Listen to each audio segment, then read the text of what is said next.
Hello बच्चों, तो क्या हाल चाल। चलिए आज से स्टार्ट करते हैं अपना 12th क्लास बायोलॉजी का पहला चैप्टर, जिसका नाम है जीवों में जनन। तो आज इस वाले चैप्टर को स्टार्ट करेंगे। तो देखिए, जैसा कि यहाँ डला न्यू चैप्टर 1 जीवों में जनन। तो इस चैप्टर में सबसे पहले जो हेडिंग आएगी बेटा वो आएगी जनन। जनन क्या होता है? तो देखिए, जनन एक जैविक प्रक्रिया है। जनन क्या है? एक जैविक प्रक्रिया, जिसमें क्या करते हैं, इसमें कोई भी जीव अपने जैसे समान जीव को उत्पन्न करता है। जनन क्या है? जनन एक जैविक प्रक्रिया है जिसमें कोई भी जीव अपनी जैसी समान संतान को उत्पन्न करता है। तो जनन क्या बेटा लिखते हैं आप। तो बड़ा सबसे पहले इसमें हेडिंग आएगी अपनी जनन। इसको इंग्लिश में कहते हैं बेटा रिप्रोडक्शन। रिप्रोडक्शन। तो बड़ा जनन क्या होता है? तो इसमें लिखेंगे जनन एक कैसी बेटा जैविक प्रक्रिया है। जनन एक जैविक प्रक्रिया है। जनन क्या है बेटा? जनन एक जैविक प्रक्रिया है जिसमें क्या बेटा, जिसमें जीव अपने जैसी समान संतान को उत्पन्न करता है। जनन क्या है?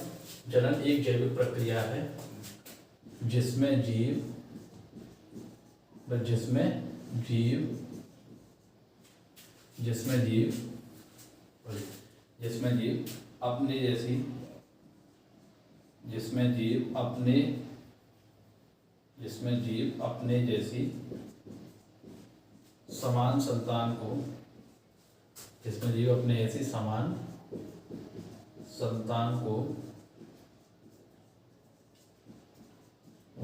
करता है। जनन क्या बेटा? जनन एक जैविक प्रक्रिया है जिसमें जीव अपने जैसी समान संतान को उत्पन्न करता है। अच्छा बेटा देखिए, तो जनन की बेटा अभी उतार ले रहा हूँ नाम से। तो जनन की आवश्यकता क्यों पड़ी बेटा? तो बेटा जनन की आवश्यकता होती है अपनी जाति की निरंतरता के लिए। जैसे मान लो अगर इंसान जनन करना बंद कर दें तो बेटा आगे इंसान पैदा नहीं होंगे, और अगर आगे पैदा नहीं होंगे तो बेटा जी मानव जाति कैसे जिंदा रहेगी? भाई मानव जाति कैसे बचेगी? ऐसे ही कोई भी जाति है जो जनन नहीं करती बेटा वो विलुप्त हो जाएगी। अगर कोई भी जाति जनन नहीं करेगी तो विलुप्त हो जाएगी, निश्चित है। तो बेटा जनन क्यों आवश्यक है?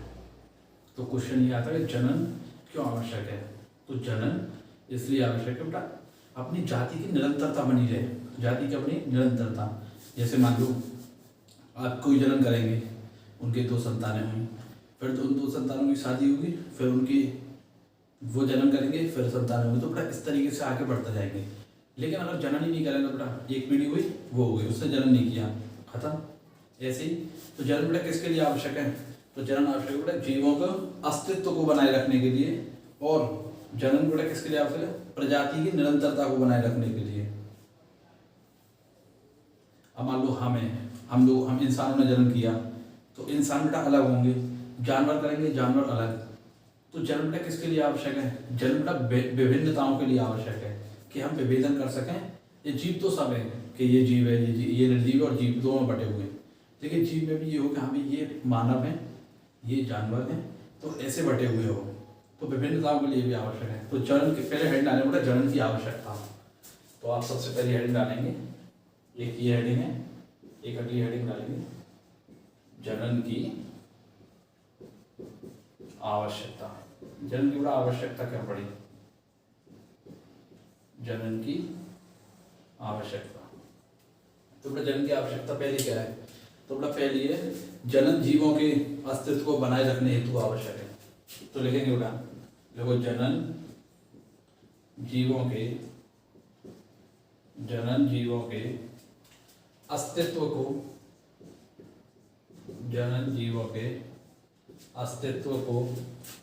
बनाए रखने के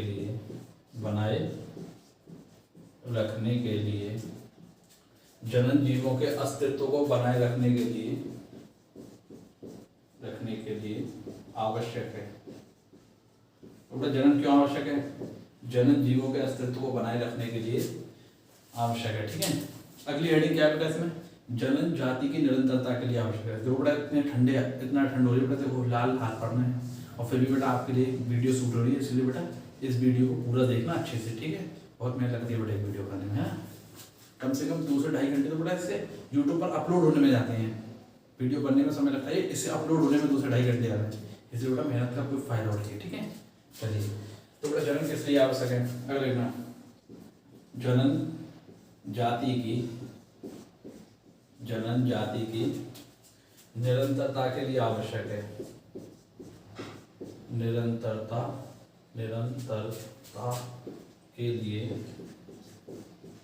के लिए आवश्यक है।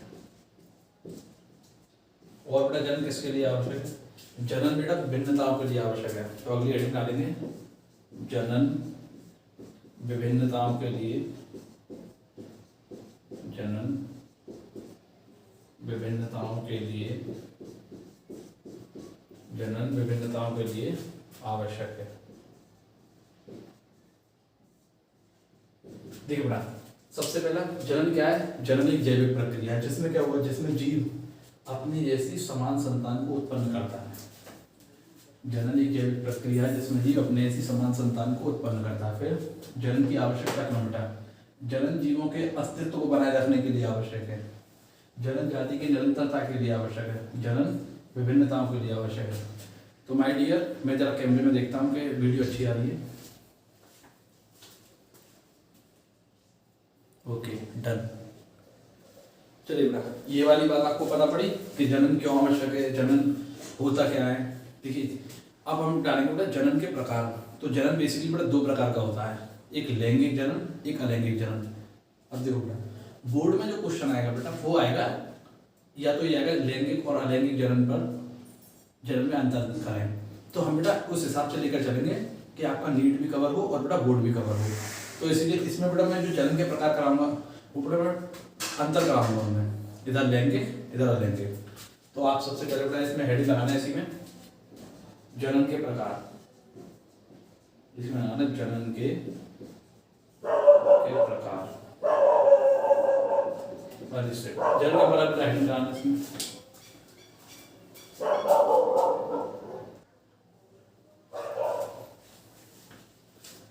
हाँ तो बेटा, तो हम पढ़ रहे थे जनन के प्रकार। तो जनन के प्रकार बेटा जनन 2 प्रकार का होता है, जैसे मैंने आपको बताया।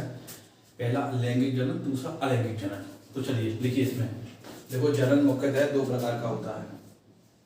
देखो जनन मुख्यतः 2 प्रकार का,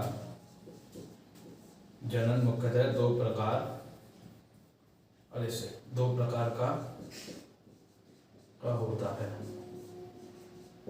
जनन कितने प्रकार का होता है बेटा, 2 प्रकार का। पहला होता है बेटा लैंगिक जनन, पहला होगा लैंगिक जनन, और दूसरा होगा बेटा अलैंगिक जनन। दूसरा क्या है, अलैंगिक जनन। इसे बोलेंगे बेटा सेक्सुअल रिप्रोडक्शन, सेक्सुअल रिप्रोडक्शन। और इसे बोलेंगे बेटा ये सेक्सुअल रिप्रोडक्शन। पहले वाले को सेक्सुअल रिप्रोडक्शन और दूसरे को एसेक्सुअल रिप्रोडक्शन। तो देखिए, ये थी बेटा जनन की कहानी। अब हम पढ़ेंगे जनन के प्रकारों को, जैसे लैंगिक जनन और अलैंगिक जनन। तो आप हेडिंग लगाइए लैंगिक जनन तथा अलैंगिक जनन में अंतर। लगाइए बेटा हेडिंग, फिर इसे स्टार्ट करते हैं अपना। लैंगिक जनन अलैंगिक, ओ सेट आगे वैसे इसमें हिंदी तो अरे नहीं, हिंदी भी नहीं आई। चलिए बेटा कोई बात नहीं, आप उसमें नहीं देख रहा, लिख लीजिए लैंगिक जनन और अलैंगिक जनन। हम इधर से अंतर को फिर यहाँ तक ही लिखेंगे, ठीक है। यहाँ तक देख रही, ठीक है। चलिए बेटा, तो बेटा मैं इसे मिटाऊं। देखिए, सबसे पहले बात की हमने क्या पढ़ा, जनन क्या होता है। जनन एक जैविक प्रक्रिया है, अच्छा, जो क्या करती है, जिसमें जीव अपनी जैसी समान संतान को उत्पन्न करता है, ये जनन। फिर जनन क्यों आवश्यक है, जनन बेटा जाति की निरंतरता के लिए आवश्यक है। और क्या बेटा, जनन जीवों के अस्तित्व को बनाए रखने के लिए आवश्यक है। जनन विभिन्नताओं के लिए आवश्यक है। क्रम वाइज कोई ऐसा मैटर नहीं कि आप क्रम वाइज ही याद करें, लेकिन तीनों चीजें आपको पता होनी चाहिए। जनन जीवों के अस्तित्व के लिए आवश्यक है, और जनन विभिन्नताओं के लिए आवश्यक है, जनन जाति की निरंतरता के लिए आवश्यक है। फिर जनन दो प्रकार का होता है, लैंगिक जनन, अलैंगिक जनन। अब हम पढ़ेंगे लैंगिक और अलैंगिक में अंतर। तो आप हेडिंग लाएंगे लैंगिक और अलैंगिक में अंतर। और बड़ा आप कीजिए थम्स अप जब मिल बैठेंगे हम सब। चलिए देखिए बड़ा, चलिए तो इसको अपन मिटाते हैं। चलिए इसे मिटाइए, इसको मिटाइए। चाहे जिसे दूर से दुनिया वो मेरे करीब है, कितना कुछ कहना है फिर भी है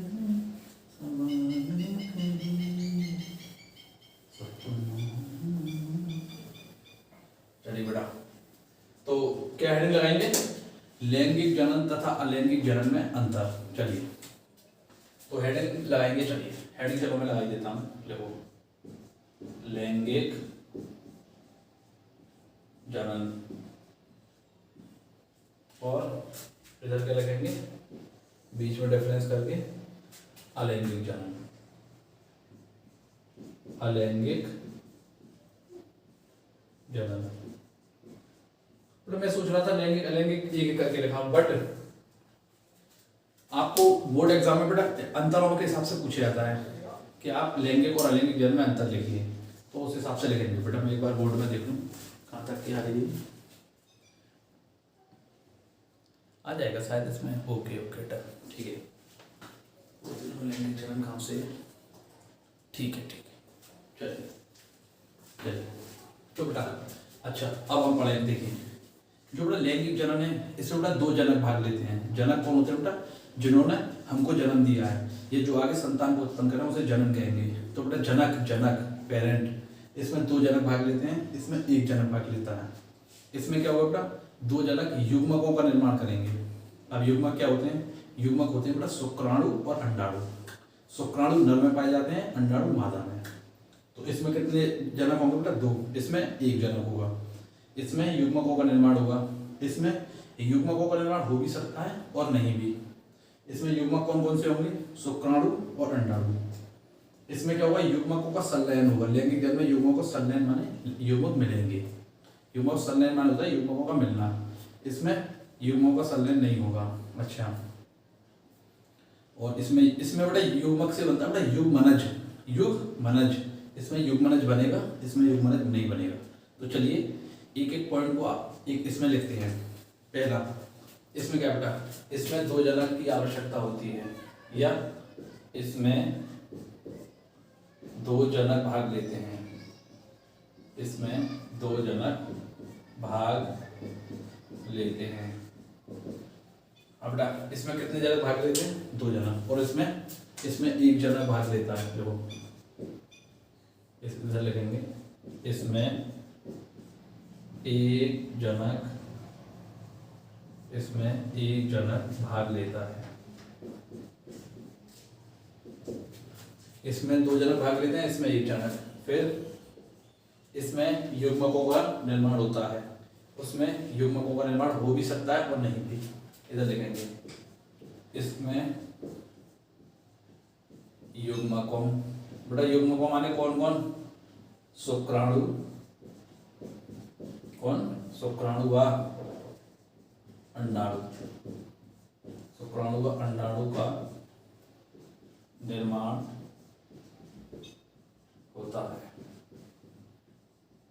उसमें क्या लिखेंगे बेटा, इसमें युग्मक का निर्माण हो भी सकता है और नहीं भी।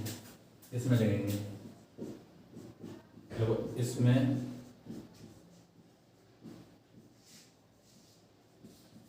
युग्मकों का निर्माण हो भी सकता है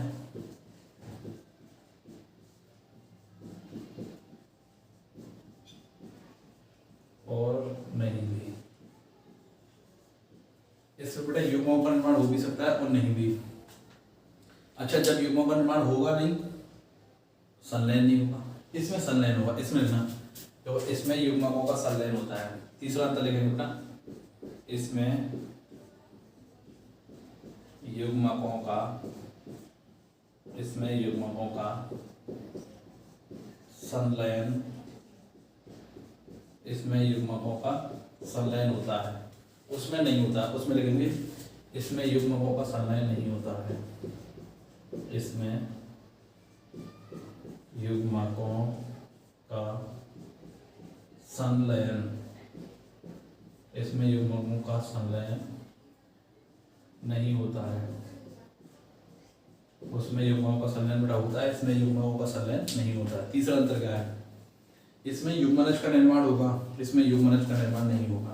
तो इधर लिखेंगे इसमें युग्मनज का, इसमें युग्मनज का निर्माण,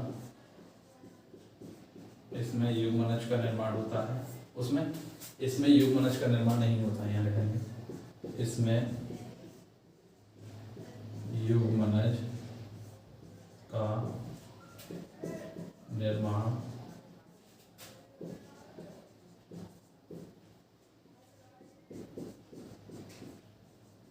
देखो, इसमें युग्मनज का निर्माण होता है, इसमें युग्मनज का निर्माण नहीं होता है।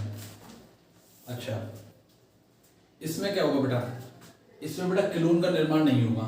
अब किलोन क्या होगा बेटा, वेरी इंपॉर्टेंट क्वेश्चन बेटा, बहुत इंपॉर्टेंट क्वेश्चन है नीट के लिए और बोर्ड के लिए, दोनों के लिए, कि किलोन क्या होता है। तो पहले बेटा मैं आपको बता, इसमें अंतर के उसमें लिखवा देता हूँ और किलोन में बताता हूँ। तो ऐसे जीव जो बाहर से देखने में, जिसे आकारिकी बोलते हैं, आकारिकी जो बाहर से देखने में, और आनुवांशिक, आनुवांशिक माने डीएनए के लक्षण, या जो हमारे लक्षण जो डीएनए एक जगह से दूसरे चीज में ट्रांसफर करता है। एक जैसे मान लीजिए मैं हूँ, मेरे जो लक्षण है वो मेरे चिल्ड्रन में जाएंगे, या मेरे पिताजी के लक्षण है वो मेरे अंदर आए, तो ये बोलते हैं आनुवांशिक लक्षण।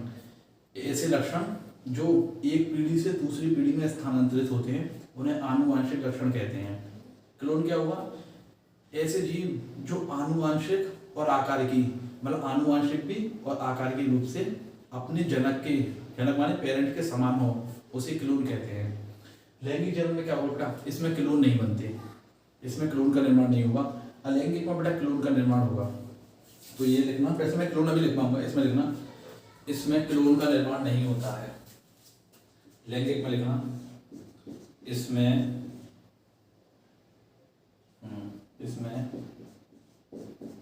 क्लोन का निर्माण, इसमें क्लोन का निर्माण नहीं होता है, इसमें क्लोन का निर्माण नहीं होता है। उसमें क्या होगा बेटा, यह लिखेंगे इसमें क्लोन का निर्माण होता है, इसमें क्लोन का निर्माण होता है। बड़ा क्लोन में बताऊंगा, है ना, लिख पाऊंगा अच्छे से। अच्छा, अगला अंतर क्या है, चलिए क्लोन को लिख ही लीजिए पहले, क्योंकि अंतर इसमें समथिंग हमको 8 से 10 अंतर पढ़ने हैं। 9 है अंतर, 9 कितने हो गए, 1 2 3 4 5। अच्छा, लेकिन बड़ा एक बात ध्यान रखना, आपको अगर 9 आप बोर्ड में लिख पाए तो अच्छी बात है, वरना 7 8 भी, 6 7 भी आप अच्छे से लिख सकते हैं। चलिए, तो भी कोई गलती नहीं होगा, लेकिन आपको एग्जाम्पल पता हो बेटा, है ना, एग्जाम्पल पता होना चाहिए। तो चलिए, तो ये हो गया। तो चलिए मैं अभी क्लोन चलिए लिख पाई देता हूँ। इसमें बेटा इसी में हेडिंग लगा लीजिए क्लोन।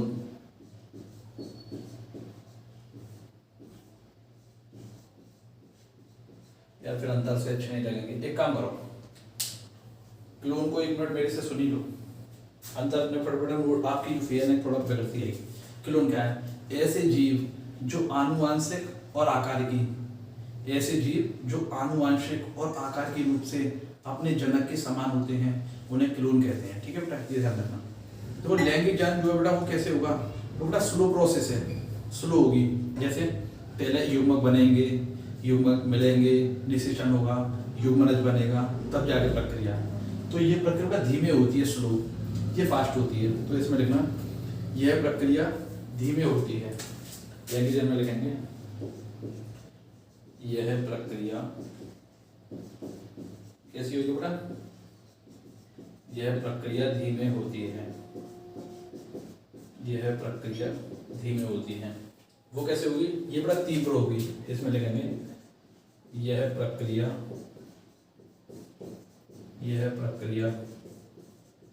तीव्र होती है। ये कैसी होगी बेटा? तीव्र होगी। ये बेटा धीरे होगी, ये तीव्र होगी। अच्छा अगला, इसमें बेटा क्या होगा?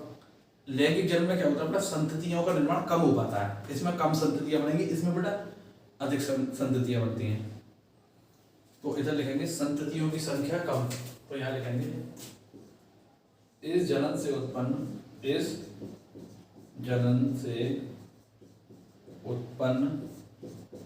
संततियों की संख्या कम होती है। इसमें क्या होगा? इसमें संततियों की संख्या अधिक होती है। इसमें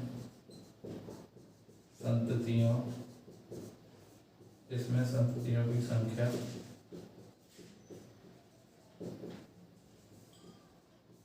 अधिक होती है। यहाँ क्या होगा? यहाँ संततियों की संख्या कम होगी, यहाँ संततियों की संख्या अधिक होगी। चलिए बेटा मैं मिटाऊंगा बेटा, इसे रफ करूंगा, आप जब तक इनको नोट कर लीजिए अगर आपने नहीं किए। जब तक बेटा मैं वीडियो को देखता हूँ, देखिए। अब बेटा कुछ बच्चे बोल रहे थे राइटिंग, हाँ बेटा सुधारेंगे हैं। चलिए तो बेटा क्या मैं इसे मिटाऊं? चलिए मिटाता हूँ।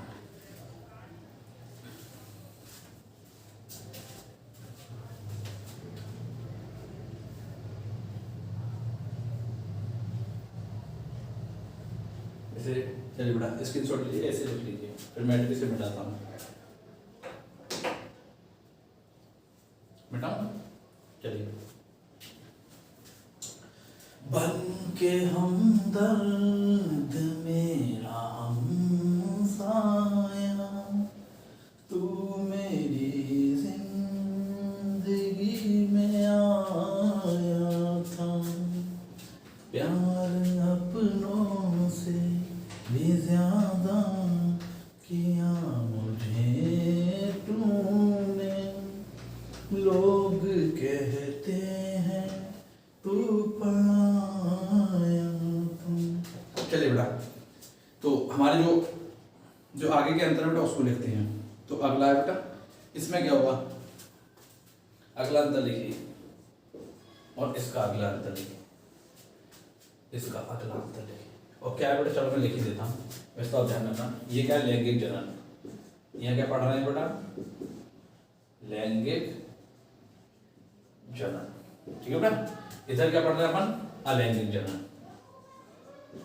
अलैंगिक जनन। चलिए अगला अंतर क्या बेटा इसमें? इसमें लैंगिक जनन में विभाजन समसूत्री व अर्धसूत्री होगा, इसमें केवल समसूत्री। चलिए इसमें जो बेटा डिवीजन होगा, जो विभाजन होगा, वो समसूत्री भी हो सकता है और अर्धसूत्री भी। लेकिन अलैंगिक जनन में जो होगा बेटा वो केवल समसूत्री विभाजन होगा। तो इसमें लिखेंगे जो इसमें यहाँ लिखना, इसमें विभाजन कैसा हो सकता है? कैसा होगा बेटा? समसूत्री भी और अर्धसूत्री भी। इसमें कैसा बना होगा? समसूत्री भी हो सकता है, अर्धसूत्री, लेकिन इसमें केवल समसूत्री होगा। इसमें केवल समसूत्री भी होगा, समसूत्री ही होगा। तो बेटा अभी आपको विभाजन पता नहीं है, लेकिन बेटा अभी इस यूट्यूब पर भी नहीं पढ़े हैं। देखिए आपकी जैसे ही क्लास 11 में बेटा समथिंग 4 3 7 8 9 10वां चैप्टर है बेटा, जिसमें कोशी का विभाजन है, उसमें हमारा अच्छे से कोश का विभाजन पढ़ेंगे। लेकिन आप समझ लीजिए, जिसमें गुणसूत्रों की संख्या समान रहती है बेटा उसे समसूत्री विभाजन कहते हैं। जिसमें गुणसूत्रों की संख्या समान रहती है उसे समसूत्री विभाजन। जिसमें गुणसूत्रों की संख्या बेटा आधी हो जाती है उसे कहते हैं बेटा, उसे अर्धसूत्री विभाजन कहते हैं। ठीक है, चलिए। अच्छा इसमें क्या होगा बेटा? इसमें लैंगिक जनन में इसमें बेटा जीन विनिमय होगा, जीन विनिमय। अब जीन विनिमय क्या होता है बेटा? एक चैप्टर आएगा बेटा आनुवंशिकी, उसमें बेटा आपको सब पढ़ाएगा जीन क्या होता है, जीन विनिमय क्या होता है। तो यहाँ अभी इसके लिए ध्यान रखना, इसमें जीन विनिमय होगा और उद्विकास होगा, लेकिन इसमें उद्विकास नहीं होगा। चलिए यहाँ लिखते हैं, इसमें जीन विनिमय होगा, इसमें जीन विनिमय, और जीन विनिमय से बेटा क्या आएंगी, जीन विनिमय होगा, और जीन विनिमय से बेटा क्या आएंगी, विभिन्नताएं, जीन विनिमय से क्या आएंगी बेटा, विभिन्नताएं। और इसमें क्या होगा, इसमें जब बेटा विभिन्नताएं आती है तो बेटा उद्विकास होता है, क्या उद्विकास होगा। यहाँ बेटा एक सिंपल ध्यान रखना, इस यहाँ उद्विकास नहीं होगा, बस क्वेश्चन यही आएगा, यहाँ उद्विकास, यहाँ उद्विकास नहीं होगा, देखिए बेटा ये ध्यान रखना। और क्वेश्चन ये आता नहीं इसमें बेटा कि किस जनन में जीन विनिमय होगा, किस जनन में उद्विकास नहीं होगा, किस जनन से विभिन्नता उत्पन्न होंगी, किस जनन से नहीं होंगे। अब बेटा वेरी इंपॉर्टेंट चीज पर जा रही है, इसके एग्जाम्पल, क्वेश्चन एग्जाम्पल पर ही आता है। तो इसके एग्जाम्पल क्या है बेटा, उच्च पादप, हायर प्लांट, तो इसके उदाहरण ध्यान रखना, उदाहरण क्या उदाहरण, उच्च पादप। दूसरा एग्जाम्पल क्या बेटा, पहला उत्पाद, दूसरे जंतु, एनिमल, दूसरे क्या बेटा जंतु। चलिए इसके उदाहरण क्या है बेटा, अलैंगिक जनन के। यहाँ इसके उदाहरण पर बात की जाए तो बेटा इसके जो उदाहरण है वो होंगे बेटा प्रोटिस्टा, जीवाणु या निम्न कोटि के जीव। देखो जो बेटा छोटे जीव होते हैं, छोटे जीव जैसे मोनेरा हुए, प्रोटिस्टा हुए, फंजाई हुए, ये आते हैं बेटा। फंजाई को अलग करिए पहले, मोनेरा और प्रोटिस्टा ध्यान रखिए। ये आएंगे बेटा निम्न कोटि के जीव, निम्न कोटि के, निम्न कोटि के। बेटा हिंदी मीडियम में नीट की तैयारी देखिए मैं आपको बता दूँ, जो कोटा के सबसे अच्छे टीचरों में से एक माने जाते हैं बेटा, जो कोटा के सबसे अच्छे टीचरों में से एक माने जाते हैं बेटा, उनकी नोट्सों को आपको पढ़ाया जा रहा है, ध्यान रखना। जिनका रिकॉर्ड है बेटा हर साल 90 आउट ऑफ 90 क्वेश्चन बेटा बायोलॉजी पूछे जाते हैं और सीधे बेटा इसी नोट्स में से होते हैं। तो ध्यान रखना, अच्छे से पढ़ना कंटेंट को, कंटेंट में कोई कमी नहीं है, कोई दो रहा है, कंटेंट एकदम अच्छा है, ठीक है। चलिए ये क्या है, निम्न कोटि के जीव कौन कौन से बेटा, जीवाणु, कौन कौन से, जीवाणु व प्रोटिस्टा, जीवाणु व प्रोटिस्टा। उतारिए बेटा इसको। ये बेटा आपके लैंगिक और अलैंगिक जनन में अंतर हो गया, ठीक है। तो कल बेटा हम पढ़ेंगे इसमें अलैंगिक जनन के प्रकारों को, ठीक है सर। तो कल अपन पढ़ेंगे अलैंगिक जनन के प्रकार, खंडन, विखंडन, तो ये हम पढ़ेंगे। तो आपसे मुलाकात होगी अगली वीडियो में, और बेटा तब तक के लिए ओके बाय। क्या ओके बाय, आप बेटा आप करिए थम्स अप जब मिल बैठेंगे हम सब, और अच्छे से बेटा अपनी जर्नी को देखिए।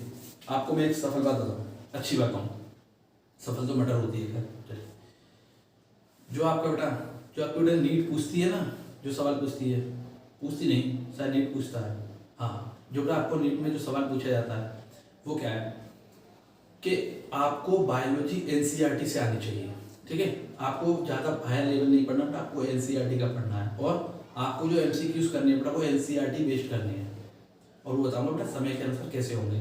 इस पर बेटा देखिए, इस चैनल पर आपकी 11th और 12th दोनों चलेगी, 11th और 12th दोनों चलेगी। 2 पार्ट 11th के अब तक अपलोड हो चुके हैं, कि पहला पार्ट 12th का है। जैसे ही दूसरा पार्ट और डल जाएगा तो बेटा दोनों कंबाइन चलेगी, जैसे सुबह इंटर शाम को 12th। और बेटा ज़्यादा बड़ी वीडियो नहीं होगी, आधे घंटे की वीडियो होंगी। और अपना जो कोर्स है बेटा ये अभी फिलहाल में बेटा आधे घंटे की है, ये समथिंग देखिए समथिंग 6.5 आप 6 महीने मानिए कम से कम। अगर दोनों साथ चलेंगे तो 6 महीने में आपका कोर्स एकदम कंप्लीट हो जाएगा, समझ रहे। एनसीईआरटी कवर यहाँ से पढ़ने को बेटा एनसीईआरटी को पढ़िए, जब चैप्टर आपका खत्म हो तब, जब चैप्टर खत्म हो तब। चलिए ठीक है बेटा, तो मिलते हैं जब, तब तक के लिए ओके बाय, टाटा।